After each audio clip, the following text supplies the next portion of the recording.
Glória a Deus. A graça e a paz do Senhor Jesus, amada igreja, amém? E agradeço aos irmãos que oraram também, estão orando.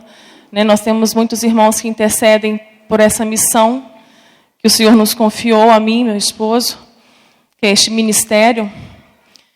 E árduo, porque nós pregamos um evangelho muito simples. Nós pregamos o evangelho da cruz. E nós temos uma estratégia de Deus de nos colocar em todas as igrejas que Ele quiser. Neopentecostais, pentecostais, reformadas, tradicionais.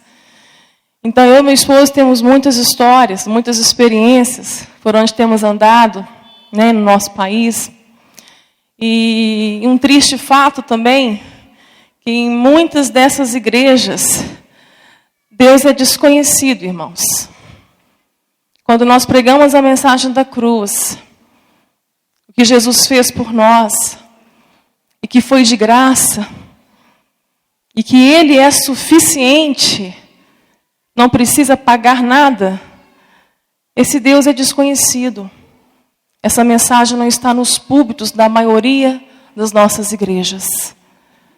E quando nós pregamos o evangelho simples, que é Cristo crucificado, nós começamos a perceber que a igreja, na sua maioria, as ovelhas, o rebanho, eles recebem, porque o coração tem sede, tem fome de Deus. Mas nessa maioria, o problema está no púlpito, está na liderança. Eles não querem esse evangelho. Esse evangelho atrapalha muitas igrejas. E eu louvo a Deus por ver tantas vidas aqui dentro. Que uma igreja reformada, ela guarda a doutrina do Senhor. Ela preza pelo ensino. Eu agradeço muito a Deus por isso. Nós temos visto isso. Mas também há um grande problema nas igrejas reformadas e tradicionais. Eles conhecem Deus. Deus não é desconhecido. Mas na grande maioria está a mornidão, o legalismo, a religiosidade. Simplesmente a mornidão. Deixar o primeiro amor. Isso é um balanço rápido que nós estamos fazendo. O que pior câncer não é o que está na minha cabeça. Não é o que se aloja num corpo físico. O pior câncer que nós temos lidado está dentro do coração. É o câncer do pecado. É o câncer na alma. O ódio, a amargura, a falta do perdão, a culpa. Esse câncer Deus está curando. Ele precisa ser curado. E o Deus de cura está aqui nessa noite. Nós precisamos ser libertos para poder viver o evangelho. Viver a vida plena que Cristo nos deu na cruz. Está consumado. O que Ele consumou ali foi com alto preço. Ele não só nos tirou do inferno, porque já estávamos julgados, já estávamos condenados. Todos estavam condenados ao inferno. Ele nos perdoou. Ele tirou o nosso pecado, colocou em Cristo. Ele tirou a justiça de Cristo e colocou em nós. Ele nos justificou. Somos justificados mediante a fé. Mas Ele não parou por aí, não. Ele nos regenerou. A mesma graça que te salvou, ela vai continuar. Vai continuar te educando. Para que sejas transformado. Há muitos crentes dentro das igrejas que não estão salvos. E estão indo para o inferno, achando que estão salvos. A graça que salva, ela continua. Ela transforma. É impossível ser o mesmo quando há um encontro verdadeiro com Cristo. Quando Ele nos revela a cruz, é impossível ser o mesmo. Só que é um perigo. Nós estamos lidando com uma geração que nasceu de 20 anos para cá. Uma geração que não conhece essa mensagem. É uma geração que tudo pode e não tem nada a ver. nas músicas um cristianismo sem Cristo, um evangelho humanista, onde o homem está no centro, não é mais Deus, onde fazemos planos e colocamos Deus no final, traçamos o nosso itinerário e no final colocamos Deus, Pai, abençoa. Estamos lidando com muitos tipos de crentes assim. Adolescentes, nós trabalhamos com o Ministério de Adolescentes. Onde eu fui muito humilhada, o Senhor tem me exaltado, é justamente com adolescentes. E eu converso com adolescentes cristãos, de igrejas, nasceram na igreja, falando, tia Mari, eu estou fazendo um jejum para que eu consiga isso. Para começar jejum não é para conseguir nada. Jejum é para te fortalecer, já começa cortando. E outra coisa, Deus não está ouvindo a tua oração, não. Você está transgredindo um princípio bíblico. Você não honra teu pai e tua mãe, você é uma péssima filha. É com esse tipo de adolescentes que nós estamos lidando. Mulheres que nos procuram, reclamam dos maridos, que tudo está ruim, que o casamento está ruim. E quando a gente vai conhecendo, tem que ouvir sempre os dois lados, né? Nós trabalhamos muito tempo com casados para sempre. Tudo tem dois lados. Quando a gente vai ver uma mulher insubmissa, mandona, aí eu digo para ela, você está transgredindo a lei da submissão. Você não está tendo um problema com o teu marido, você está tendo um pecado com Deus. Quantas mulheres insubmissas. Nós estamos lidando com o espírito de Jezebel nessa última hora. Onde tem Jezebel, tem Acabe. Homens da mesma forma, reclamam de suas esposas, reclamam das suas famílias, mas não ama a esposa, não dá honra à esposa. Varão, tuas orações não estão sendo ouvidas, elas estão interrompidas. Eles gostam muito de usar um texto de Isaías 59, mas eles nunca completam esse texto, e eu gosto de subir nos púlpitos para completar esse texto. Que as mãos do Senhor não estão encolhidas para que não possa salvar, nem os ouvidos estão tampados para que não possa ouvir. Aleluia, glória a Deus. Mas vamos continuar o texto. Mas os vossos pecados fazem divisão entre eu e vós. Eu não posso vos ouvir. Deus é santo. Quando o filho se tornou maldito na cruz, ele abandonou o filho por causa do pecado. Era isso que Jesus temia ao dizer, passa de mim este cálice. Ele iria à cruz. Já estava tudo pronto desde a eternidade. Mas ao beber o cálice da ira, ele beberia todas as nossas transgressões, o nosso pecado. E o Pai não suporta o pecado. Era isso que Jesus temia. Pai, por que me abandonaste? Deus não vai baixar o padrão para mim e para você. O padrão é o mesmo. O padrão é o Filho. Nós estamos deixando de viver uma vida plena em Cristo Jesus, uma vida abundante em Cristo Jesus, porque insistimos em ficar no muro da mornidão. Essa igreja de Laodiceia é a nossa igreja, a igreja deste século, é a última igreja. Jesus está à porta dela batendo. Se alguém ouvir a minha voz e abrir, eu entrarei. Ou seja, ele está fora de muitas igrejas. Isso é muito sério. Ou sejais quentes ou frios, não sejamos mornos. O morno dá náuseas no Senhor. Irmãos, é tempo de converter. O tempo agora é um só, como foi desde que começou, quando chegou o reino de Deus. Quando João viu Jesus, a mensagem da cruz é uma só. Eis aí o Cordeiro de Deus, que tira o pecado do mundo. Essa é a mensagem da cruz. O Evangelho continua sendo o mesmo.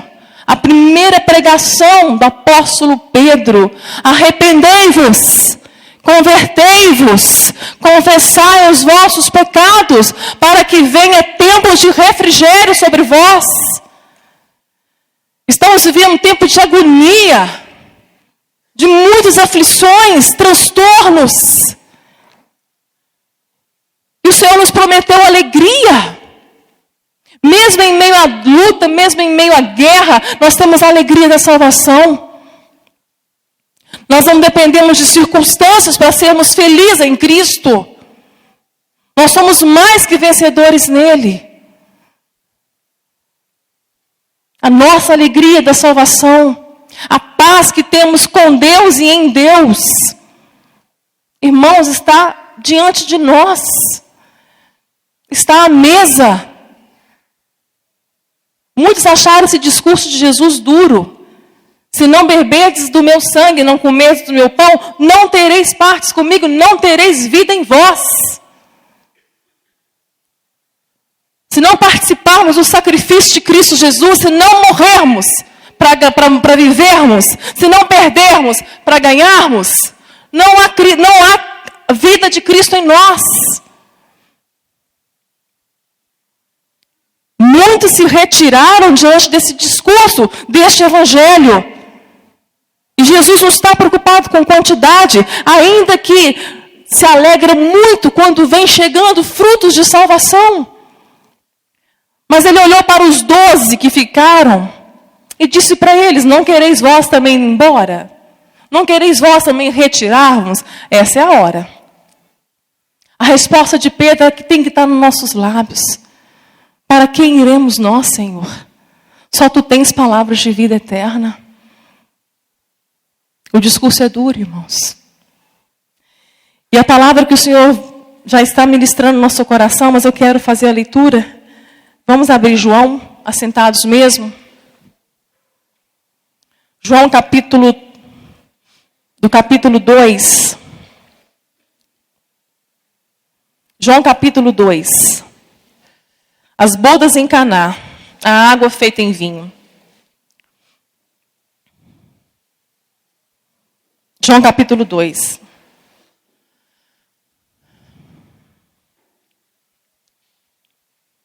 Amém, igreja? E ao terceiro dia, fizeram-se umas bodas em Caná da Galileia, e estava ali a mãe de Jesus. E foram também convidados Jesus e os seus discípulos para as bodas. E faltando vinho, a mãe de Jesus lhe disse: não tem vinho. Disse-lhe Jesus: mulher, que tenho eu contigo? Ainda não é chegada a minha hora. Sua mãe disse aos empregados: fazei tudo quanto ele vos disser. E estavam ali postas 6 talhas de pedra para as purificações dos judeus, e em cada uma cabiam 2 ou 3 metretas. Disse-lhes Jesus: enchei de água essas talhas. E encheram-nas até em cima. E disse-lhes: tirai agora e levai ao mestre-sala. E levaram. E logo que o mestre-sala provou a água feita em vinho, não sabendo de onde viera, se bem que o sabiam os empregados que tinham tirado a água, chamou o mestre-sala ao esposo e disse-lhe: todo homem põe primeiro o vinho bom, e quando já tem bebido bem, então o inferior. Mas tu guardaste até agora o bom vinho. Jesus principiou assim os seus sinais em Caná da Galileia e manifestou a sua glória, e os seus discípulos creram nele. Glória a Deus. Jesus estava numa festa de casamento. E a festa dos judeus, uma festa judaica, ela durava, dependendo das posses, da família, 1 semana de festa de casamento. Mas nessa festa, o vinho acabou. A coisa principal da festa acabou. E poderia ter acabado talvez no meio da festa. Por quê? Por que acabou? A gente começa a imaginar, será que eles não planejaram bem esse casamento? Ou será que vieram pessoas demais que eles não estavam esperando? Mas o vinho acabou. O que nós vimos é que o vinho acabou. E o vinho tipifica a alegria. E por que a alegria acaba? Nas nossas vidas, muitas vezes também acaba a alegria. Eu quero dar só 3 exemplos. Como já tinha dito, do pecado. A alegria acaba por causa do pecado. Assim como Davi, enquanto escondermos os nossos pecados diante do Senhor, nós vamos sofrer. Davi diz que seus ossos envelheceram, ele sentia dor, a dor da alma dele. Até mesmo o corpo também físico adoece. E muitas doenças físicas, a origem dela está na alma, enfermidades da alma. O pecado faz isso. Quando não nos arrependemos, quando não largamos a vida que estamos vivendo, inclinado na carne, longe do Espírito Santo, não vai haver alegria da salvação. Vai haver muito sofrimento desnecessário. Mas quando Davi arrependeu e confessou os seus pecados a Deus, ele disse que voltou para ele a alegria da salvação. A alegria também acaba por causa de um sofrimento prolongado. Talvez muitos anos de sofrimento. Quantos estão aí lidando com um sofrimento que não tem fim? E tem coisas que talvez não vão mudar. E nós temos que ser muito maduros para poder compreendermos isso em Deus.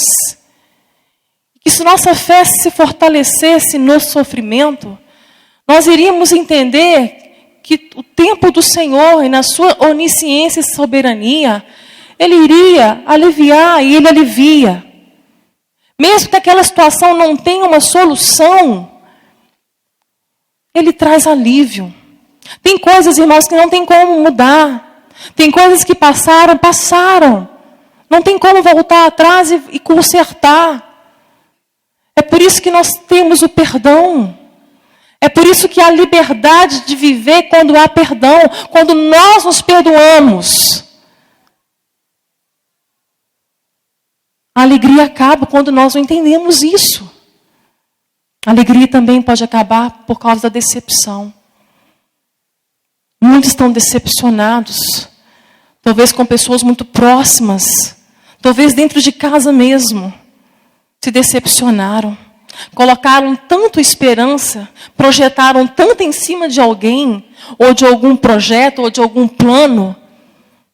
Ou do emprego, ou na igreja. Ou no líder. E decepcionou. E não consegue lidar com a decepção. Não consegue seguir em frente. E entender que mesmo nessas perdas, mesmo nessas decepções e frustrações, Deus também está. E Ele conserta, Ele faz tudo novo no nosso coração. Quantos corações com raiz de amargura por causa de decepções. E quantas raízes de amargura que brotaram e contaminaram a tantos dentro da igreja, dentro da família, colocando um contra os outros. É tempo de perdão, é tempo de pedir perdão, é tempo de perdoar. É tempo de nos humilharmos diante do Senhor, para que a alegria volte. Esses motivos que podemos entender da nossa perda de alegria. Só que acontece algo inusitado nessa festa. Maria vai até Jesus e dá essa informação para ele, que o vinho tinha acabado. E ele dá uma resposta até meio grosseira, vamos dizer assim, mas na cultura judaica não foi nada grosseiro. Porque não se permitia a mulher chegar ao homem e falar daquela forma. Mulher, que tenho eu contigo? Não é chegada a minha hora. Ou seja, o filho não faz nada se Deus não permitisse que ele fizesse. E o filho só faria aquilo se fosse para glorificar o nome do Pai. Jesus ainda não tinha essa resposta do Pai. Era algo que ele estava nos ensinando. Mas aconteceu uma coisa muito estranha logo em seguida. Ela vira para os empregados e fala: tudo que ele disser para vocês, vocês façam. Mas Jesus não mandou fazer nada. Pelo contrário. O que Maria sabia que nós precisamos saber então? Maria sabia que havia graça em Cristo Jesus. Que ainda que no primeiro momento houvesse uma exortação, no primeiro momento houvesse uma forma de dizer ou de responder você de uma forma que você não gostou, mas no segundo momento, o Senhor nos dá a graça dele, a misericórdia. Ninguém que vai até Jesus sai da presença dele, fica sem o consolo, o refrigério, sai sem paz. Então é bom que vamos até Jesus. Temos que ir até Jesus. Precisamos ir até Jesus. Falar para Jesus o que está acontecendo. Falar para Jesus que o vinho acabou. Ainda que você não tenha resposta, ou uma resposta que você não gosta de ouvir, não é a resposta que você queria ouvir, mas saiba que você não vai sair o mesmo da presença dele. Porque ele é galardoador daqueles que o buscam. Ele recompensa a sua fé. Você vai ter consolo. Você vai ter paz. Jesus, então, ele fala para os empregados: encha aquelas metracas, aquelas talhas de água. Elas estavam vazias. Por isso que nós podemos entender que já estava talvez na metade da festa. Porque aquelas talhas estavam cheias de água para fazer as purificações, para os judeus lavarem as mãos e os rostos para poder comer na festa. Estavam todas vazias. 6 talhas, geralmente ali, normalmente 920 litros de água. É muita água. E os empregados obedeceram. Eles poderiam até ter pensado, mas acabou foi o vinho. Por que ele está nos mandando buscar água? Ir até Jesus, queridos, implica muitas vezes não entendermos o que vamos ter que fazer. Mas implica um princípio de obediência. Nós não precisamos entender. Nós precisamos obedecer. Ainda que está tudo estranho para nós. Mas quando vamos até Jesus, nós temos que estar dispostos a nos submeter à autoridade dele. A nos submeter ao que ele vai nos pedir. E o que ele nos pede está na palavra. Temos que nos submeter a ele. Para que haja um milagre na nossa vida. Haja um milagre naquilo que estamos buscando. Vai ser preciso a submissão da autoridade de Jesus. Aqueles empregados foram. Não era perto, não. Um poço de água não ficava perto da casa. Eles andavam, talvez andaram 1 quilômetro, 800 metros, geralmente 800 metros. Imagina, irmãos, para encher 6 talhas de água, sem entender isso. Eles devem estar pensando, mas não acabou, foi o vinho. Ah, mas vamos fazer, o filho da Dona Maria pediu. Vamos lá encher. Eles encheram. Voltaram com ela cheia. E Jesus deu uma ordem ainda. Vá até o mestre-sala. E dá para ele a água. Que estranho, né? Eles foram. Levaram a água para o mestre-sala. Mas quando o mestre-sala prova, era o melhor vinho que ele havia provado. Sabe o que isso nos ensina, igreja? Que muitas vezes o milagre vai acontecer, só acontece na hora e no momento que Deus estabeleceu. Por isso que é tão difícil obedecer. Porque somos imediatistas. Nós queremos compreender. Não há o que se compreende. Não há para o que compreender.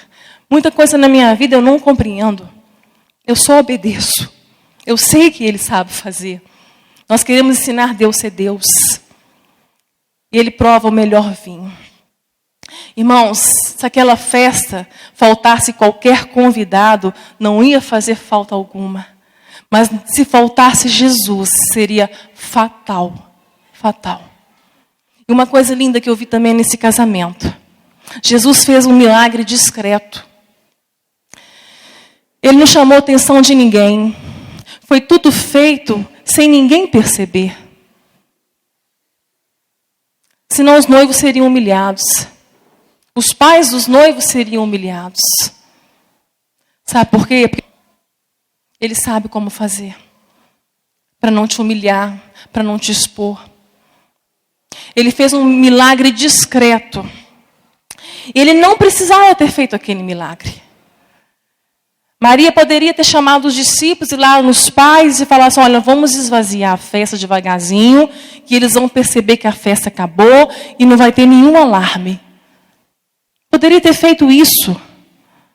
Mas Jesus quis que a festa continuasse. Jesus quis que a alegria voltasse. Sabe por quê, igreja? Porque a alegria na nossa vida também manifesta a glória de Deus.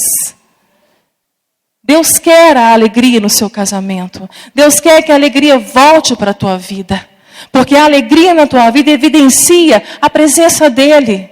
Glorifica o nome dEle. Ele não quer que a festa acabe. Teu casamento pode estar destruído. Mas Ele faz milagre. Ele transforma a água em vinho.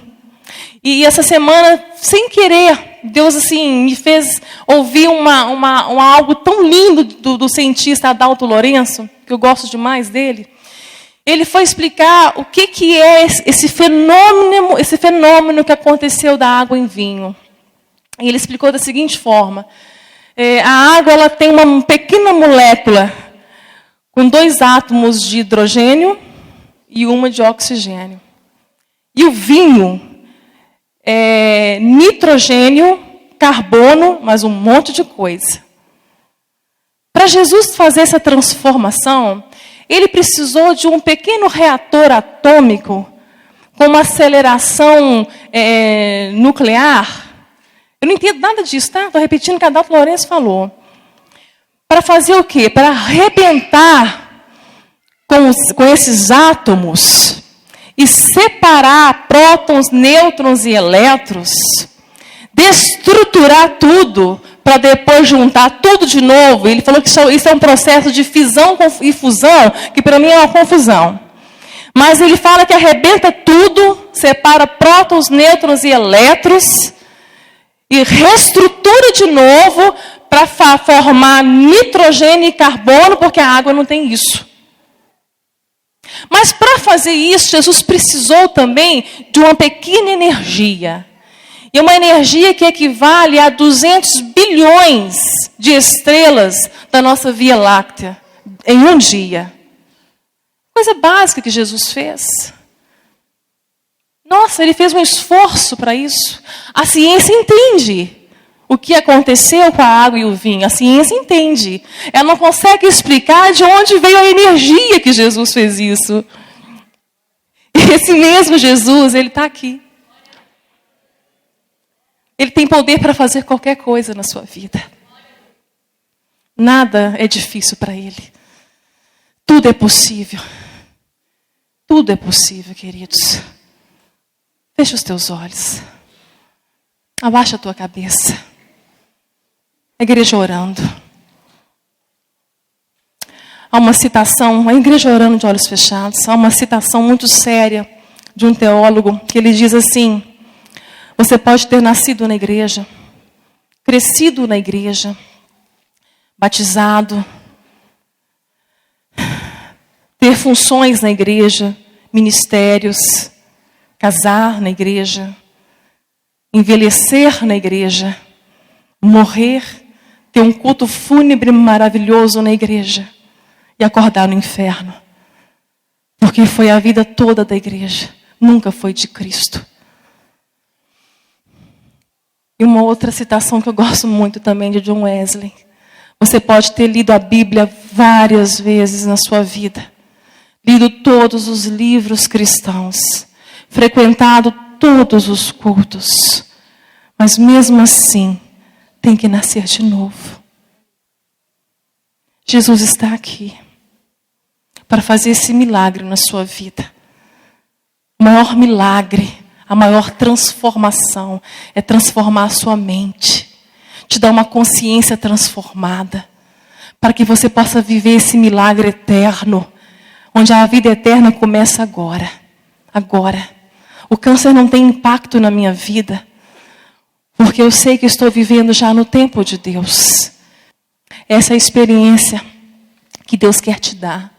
De viver um dia de cada vez. Mas tem que nascer de novo. Em glória a Deus. Senhor, muito obrigado, ó Pai, por esta noite. Obrigado por tão grande salvação na tua casa, Senhor. Tu és maravilhoso, tu és Deus. Santo, santo, santo é teu nome. Todas essas vidas que levantaram as mãos para ti, Senhor, elas confessaram com o coração que amam o Senhor, que querem o Senhor, porque na nossa natureza pecaminosa jamais iríamos fazer isso. Elas fizeram pelo teu Espírito Santo, Senhor. E eu sei que o Senhor vai conduzi-las, ó Pai, a verdes pastos, a águas tranquilas. E ainda que elas andem pelo vale da sombra da morte, elas não vão ter que temer mal algum, porque o Senhor sempre estará com elas. Muito obrigada, porque Tu és fiel, Senhor. Muito obrigada, Deus, por tudo. Abençoe a Tua igreja, ó Pai, nesta noite. Em nome de Jesus. Amém. Amém, igreja, muito obrigada. Deus abençoe os irmãos.